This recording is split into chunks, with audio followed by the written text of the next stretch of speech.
ሳምን ብቻ ድኛለሁ የሚሉት ከባለፈው ከሰሩት ኃጢአትና መርገም ብቻ መሰላችሁ? ገና ከሚመጣውም እኮ ድኛለሁ ይላሉ። ራሳችንን አናምነው፣ እንጠራጠራለን። እግዚአብሔርን ግን እናምነዋለን። የመዳን ጸጋ ተሰጥቶናል።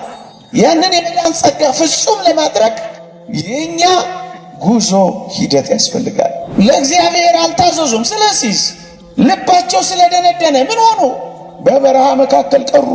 መዳናችንን የሚወስነው ማመናችን ብቻ ሳይሆን በማመናችንና በመልካም ስራችን መጽናት ነው። መንግስት ኮንዶሚኒየም ገነባ ማለት ኮንዶሚኒየም ውስጥ ሁላችንም እንገባለን ማለት ነው። መዳንን የሚወስነው ማመን ብቻ ቢሆን ኖሮ የሚጸና ይድናል ለምን ይላል?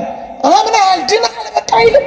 አንዳንዶች ልክ ሳመን ድኛለሁ ድህነቴንም አጠናቅቄያለሁ የስፒድ ጉዳይ እንጂ መንግሥተ ሰማያት መግባቴ አይቀሬ ነው ምክንያቱም አመኛለሁ ብለው ይደመድሙና ይጨርሳሉ። ኦርቶዶክሳዊ ቤተክርስቲያንስ ማመን መጀመሪያ ነው እንጂ መጨረሻ አይደለም። ማመን መሰረት እንጂ መደምደሚያ አይደለም። ማመን መነሻ እንጂ መፈጸሚያ አይደለም። ስናምን እንጀምራለን እንጂ አንፈጽምም ወገኖቼ። ይሄን በእግዚአብሔር ቃል አስደግፌ ያሳያችኋለሁ።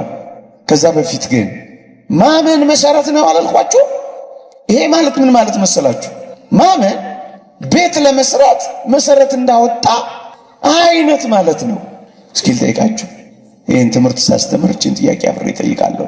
አንድ መሰረት ያወጣ ሰው መሰረት ቤት ለመስራት መሰረት ያወጣ ሰው ኑና ቤቴን መርቁልኝ ቢላችሁ ቤት ለመመረቅ ትሄዳላችሁ?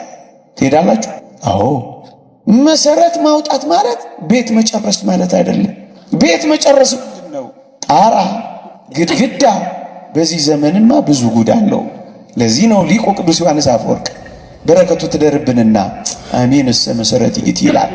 ሃይማኖት መሰረት ናት፣ ምግባርና ትሩፋት ጣራና ግድግዳ ናቸው የሚለው ይህንን ነው። ምን ማለት ነው?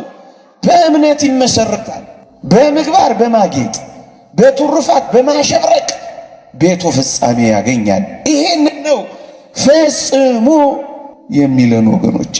ይሄን የሚያስረዳን የእግዚአብሔር ቃል አለ። አዎ። ምን የሚል? ሮሜ መልእክት ምዕራፍ 13 ቁጥር 11። እነዚህን ነገሮች ጠቅሼ እንዳይመሽባችሁ ለማቆም እሞክራለሁ። እየሰማችሁኝ ነው? እየገባችሁ ነው?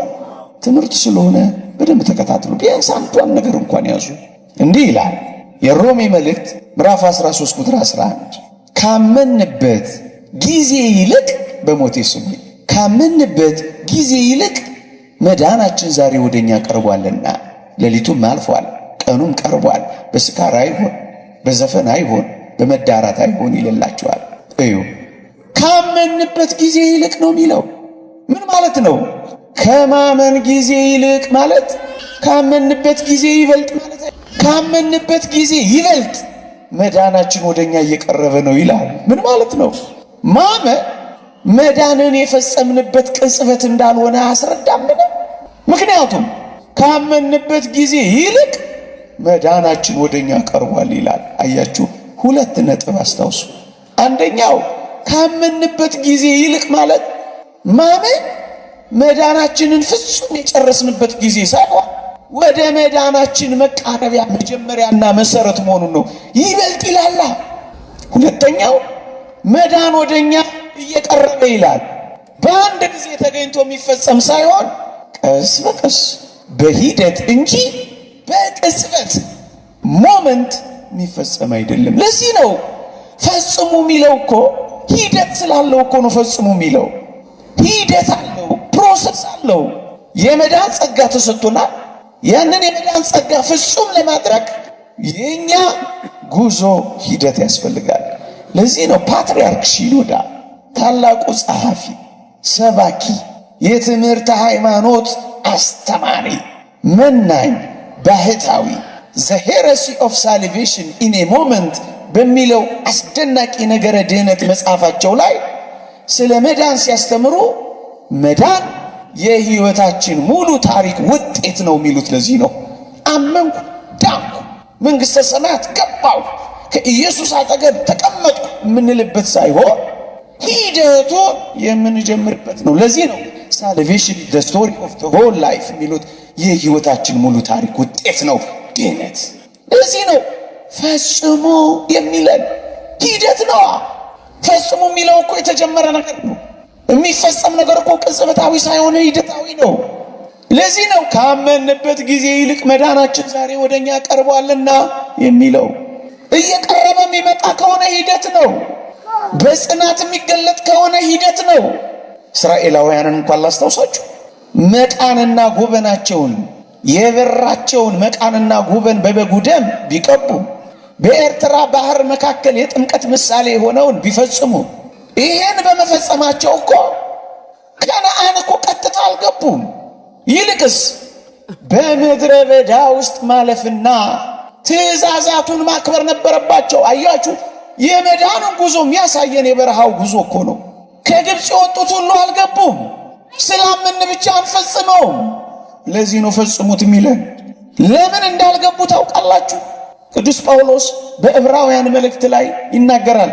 አምነዋል እኮ የቁርባን ምሳሌ የሆነውን መቃናቸውና ጉበናቸውን በበጉ ደም እኮ ቀብተዋል። የጥምቀት ምሳሌ የሆነውን በባህር በደመና መካከል ተጠምቀዋል እኮ። ግንስ ሁሉም ከነዓን አልገቡም። ለምን? አልታዘዙም። አያችሁ፣ በምድረ በዳ አንጎራጉረዋል፣ ለእግዚአብሔር አልታዘዙም። ስለዚህ ልባቸው ስለደነደነ ምን ሆኑ? በበረሃ መካከል ቀሩ። ለዚህ እኮ ነው ለመዳናችን ምሳሌ አድርጎ ያስቀመጠው። የጀመሩ ሁሉ ስለማይገቡ እኮ ነው ፈጽሙ የሚለው። ቆርበው የሚያፈርሱ፣ አምነው የሚክዱ፣ መተው የሚቀሩ፣ ገብተው የሚወጡ፣ ቆመው የሚወድቁ ስላሉ እኮ ነው ፈጽሙ የሚለን እኮ። ለዚህ ነው ኦርቶዶክሳውያን አንተ በእምነት ቆመሃልን?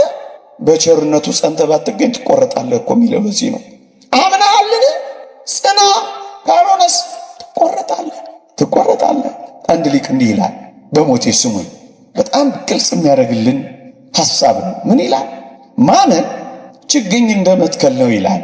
ማመን ችግኝ እንደመትከል ነው ይልና ችግኝ መተከሉ ፍሬ ለማፍራቱና ለመጽደቁ በቂ እንዳልሆነ ሁሉ ይላል። ቆይ የተተከለ ችግኝ ሁሉ ፍሬ ያፈራል? ይጸድቃል? መተከል ብቻ በቂ ነው? እና ምንድን ነው መተከል ብቻ በቂ አይደለም። እናስ ውሃ ማጠጣት፣ አረም ማረም፣ ንፋስን መከላከል፣ ቅጥርን መቀጠር እንደሚያስፈልግ በመድህኑ በኢየሱስ ማመን ብቻ በቂ አይደለም ይላል ይሄ ሊቅ። ምን ያስፈልጋል? እንደ መተከል ማመን፣ ውሃ እንደ መጠጣት መጠመቅ፣ ከአረም እንደ መጠበቅ፣ ከርኩሳት መናፍስት ጋር እንደ መጋደል፣ ቅጥር እንደ መቀጠር፣ በትእዛዝ እግዚአብሔር መኖር ያስፈልጋል። በመድህኑ ማመን ብቻ በቂ አይደለም የሚለው ለዚህ እኮ ነው ወገኖቼ። አንዳንዶች ማንንም የመተችትና የመንቀፍ ዓላማ የለንም፣ ግን እንዲያስተውሉ ልባቸውን ሰፊ አድርገው እንዲመረምሩ ስለምንፈልግ ነው።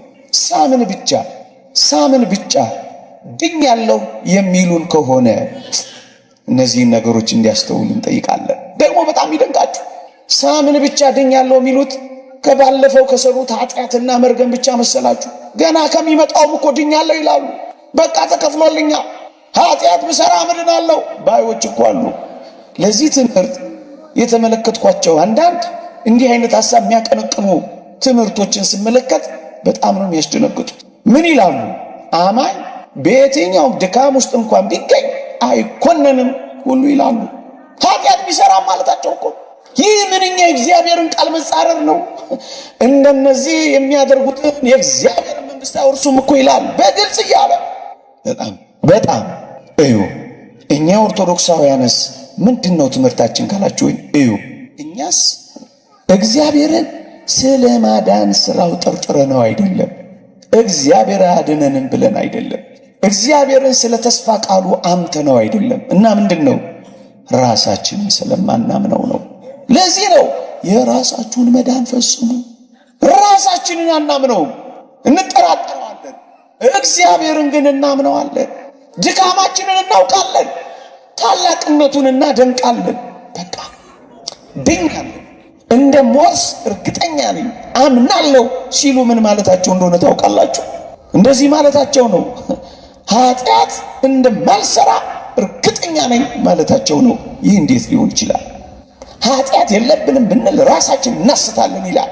እጅግ በጣም ጸያፍ ሐሳብ።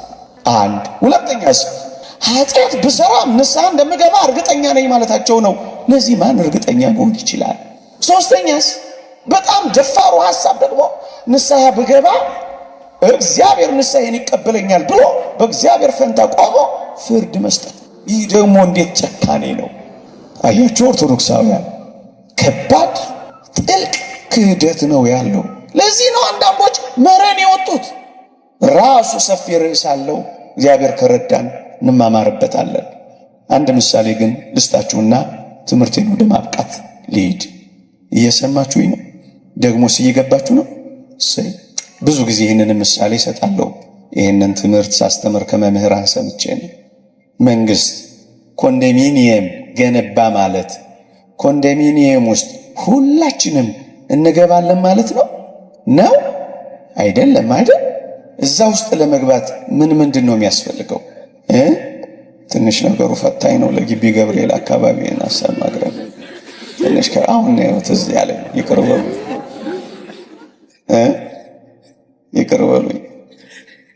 በሉኝ። አያችሁ ቆሜ ማስተማር ስጀምር ረሳሁት እንጂ እኔም እየፈራው ነበር የቆምኩት ፊታችሁ። ተውት።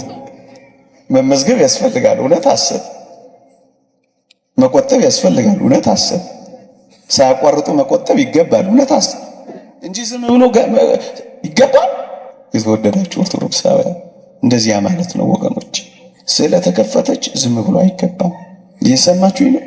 እንደ መመዝገብ ማመን፣ እንደ መቆጠብ ዋጋ ከፍሎ መልካም ሥራን ተጋድሎን ማድረግ ሳያቋርጡ እንደ መቀጠል መጽናት ያስፈልጋል። መዳናችንን የሚወስነው ማመናችን ብቻ ሳይሆን በማመናችንና በመልካም ሥራችን መጽናት ነው። መጽሐፍ ቅዱስ እንዲህ ይላል፣ እስከ መጨረሻው እደግመዋለሁ። ማቴዎስ ወንጌል ምዕራፍ 24 ቁጥር 13 እስከ መጨረሻው የሚጸና እርሱ በሞቴ ምን ይላል? ይድናል። አያችሁ፣ መዳናችንን የሚወስነው በማመናችን መጽናት ጽናታችን ነው። ይድናል።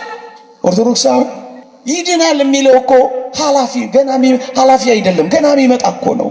ድነናል፣ እየዳንን ነው። እንድናለን የምንለው በጽናታችን አማካኝነት የምንደርስበት በቀኝ መቆምና መንግሥተ ሰማያትን መውረስ ይድናል የሚባል ነው። መዳንን የሚወስነው ማመን ብቻ ቢሆን ኖሮ የሚጸና ይድናል ለምን ይላል? አምናል ድናል በቃ አይልም። ካመኑ በኋላ ምን እናድርግ ሲሏቸው እኮ አምናችኋል፣ በቃ ድናችኋል፣ ሂዱ እኮ አይደለም ያሉት። ንስሐ ግቡ፣ በኢየሱስ ክርስቶስ ስም ተጠመቁ እኮ ነው ያሉት። እያችሁ ይህ ሂደት እኮ ነው። አንዴ በጸጋው የተገኘ ከሆነ ጽናትን ለምን ያወራል? ጽናት እኮ ሂደት ነው ያልኳችሁ ለዚህ ነው። የአንድ ሊቅ ቃል ጎርጎርዮስ ፓልማስ የተባለ አባት የተናገረውን አንብቤ ላብቃ። እስከ መጨረሻው የሚጸና እርሱ ይድናል ተብሏል። ይህንን ነው የሚተረጉመው። እችን ብቻ ከሰማችሁኝ ይበቃኛል። እንዲህ ይላል፣ እስከ መጨረሻ የሚጸና ግን እርሱ ይድናል ተብሏል። ስለሆነም ከዚህ ፍጻሜ በፊት ከየትኛው? ከመጨረሻው። እየሰማችሁኝ ነው? እስከ መጨረሻው የሚጸና እርሱ ይድናል ተብሏል። ከዚህ ፍጻሜ በፊት ያለ ማናቸውም ነገር ሁሉ ቢሆን ወደ መዳን ፍጻሜና ጫፍ የምንወጣጣበት መሰላልና ደረጃ ብቻ ነው እንጂ የመውጣትን ሙሉ ውጤት ያገኘንበትና ከጫፍ የደረስንበት የመጨረሻው ነጥብ አይደለም። ከመጨረሻው በፊት ያለ ንስሐ፣ ቁርባንም፣ ጾምም፣ ተጋድሎም ምንም ነገር በሉት ከመጨረሻው ዘመን ወዲህ ያለው ማንኛውንም ነገር መሰላል ደረጃ ብቻ ነው እንጂ መውጣትን ያጠናቀቅንበት የመውጣታችን የፍጻሜ ግብ አይደለም። ምን ብቻ ነው? መውጫ መሰላል። አሁን እንደሱ ነው። እየዳንን ነው የምንለው በመውጫው መሰላል ላይ ስለምንመላለስ ነው። የመጨረሻው ነጥብ ላይ አሁን ያን ጊዜ በቀኝ ቁሙ ስንባል ድነናል። አሁንስ እንድናለን። የራሳችሁን መዳን ፈጽሙ የሚለን ይሄንን ነው። አባ መቃርዮስን አጋንንት ተገልጠው እንዲህ አሉት። ተጋድሎ ብርታቱን ጽናቱን ሲያዩት ምን አሉት መሰላችሁ? መቃሪ ሆይ ድነሃል፣ ጸድቀሃል ይሉት ጀመር በጆሮ። አባ መቃርዮስ ግን ምን አላቸው አሉ? አንብቡት፣ ታሪኩን ግልጽ ነው። ምን አላቸው አሉ? ገና ነኝ አላቸው አሉ። ምንድነኝ? ገና ነኝ አላቸው። ገና ነኝ አላቸው።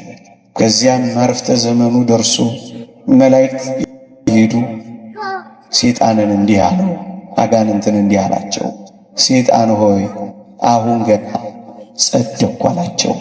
ፍጻሜው ላይ ደርሷል። ነፍሱ ሕቅት አግኝታለች። ከልደቱ እስከ ሕቅታው ድረስ ይሄው ተጋድሎ ያኔስ አብቅቷልና አሁን ገና ጸድቄአለሁ አላቸው። ለዚህ ነው የራሳችሁን መዳን ፈጽሙ የሚለው።